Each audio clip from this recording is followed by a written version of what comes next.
The snow under our boots cracked sharply as we approached Station Polaris, a lonely research outpost buried deep in the Arctic. The wind screamed over the ice, slicing through our suits. 3 weeks earlier, the station had gone silent. No radio, no satellite ping. Command sent us to find out why. From a distance, Polaris looked asleep, half buried in snow, antennas jutting into a gray sky. Turbines still turned lazily, lights faint behind frosted windows.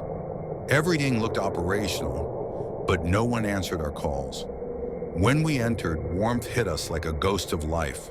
Lights still burned, generators hummed, food sat on trays, coffee cups half full, steam long gone. Beds were neatly made, but every room felt wrong. Too perfect, too quiet. Then we found the lab, a heavy steel door sealed from the inside. We cut through it with a plasma torch. When the lock gave way, the air that escaped was stale and heavy, like something ancient exhaling. Inside sat 4 researchers, slumped against the walls, eyes open, faces frozen in horror. Scratches scored the metal, fingernails broken, and smeared across the door in dried blood were 2 words: "Don't open." They had locked themselves in and starved.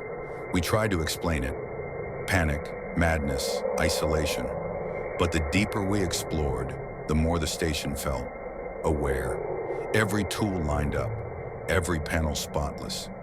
Yet the silence seemed to hum, like a low electrical current under the skin.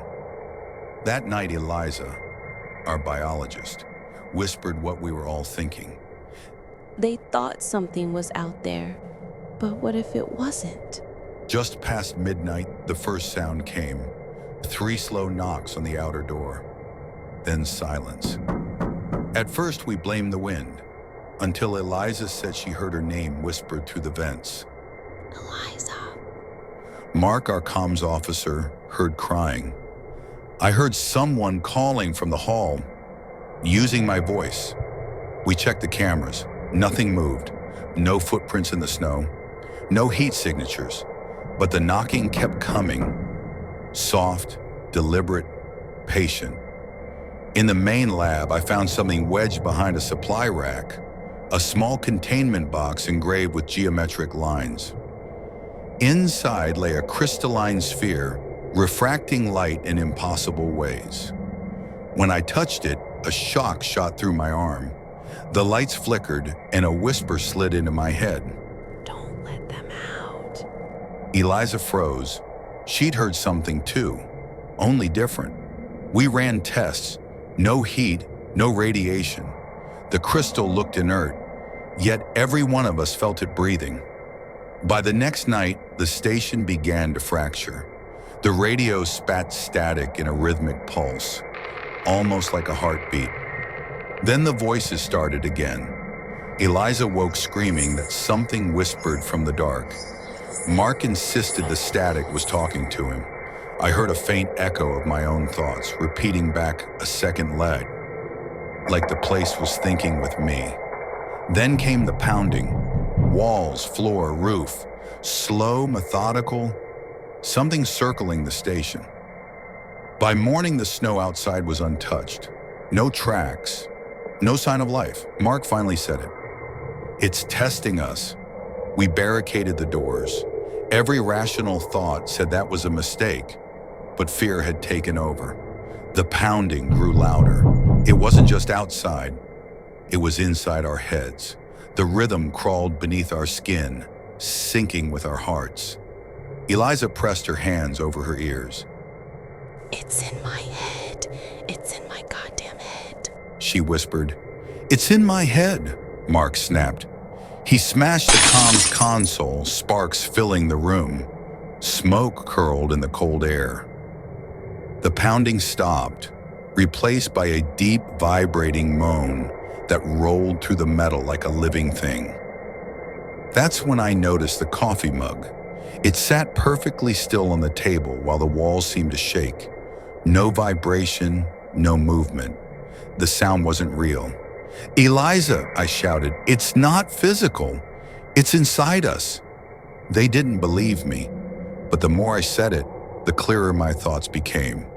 The artifact was feeding on fear, making us see, hear, and feel things until we trapped ourselves, just like the last team.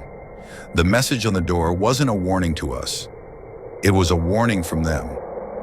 Don't open meant don't give in. But in that moment, the only way to prove it was to face it. I went to the airlock. Mark blocked my way.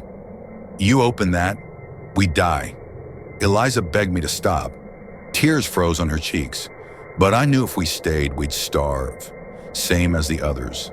The only way out of the illusion was through it. I hit the release. The lock turned green. Pressure hissed. The door creaked open, and the station fell silent. No pounding, no whispers, no heartbeat. Only wind, only the Arctic. We stepped outside. Nothing, no creature, no movement. Just snow stretching forever under a pale dying sun. Eliza collapsed, sobbing. "They died because they stayed," she whispered. Inside, the crystal dimmed, its glow fading to gray. 2 days later, rescue arrived. We told them the truth we could live with. The crew panicked, sealed themselves in. Equipment failure, exhaustion, no mention of the artifact. We buried it deep in the ice and flew home. At base, the reports said we'd suffered hypothermia and stress hallucinations. Mark locked himself in his quarters and vanished a week later. Eliza transferred south to the tropics, anywhere with sunlight.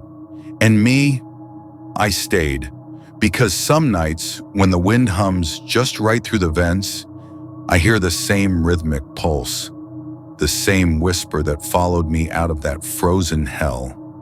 Soft, patient, calling from somewhere behind the walls of my mind. Don't open the door.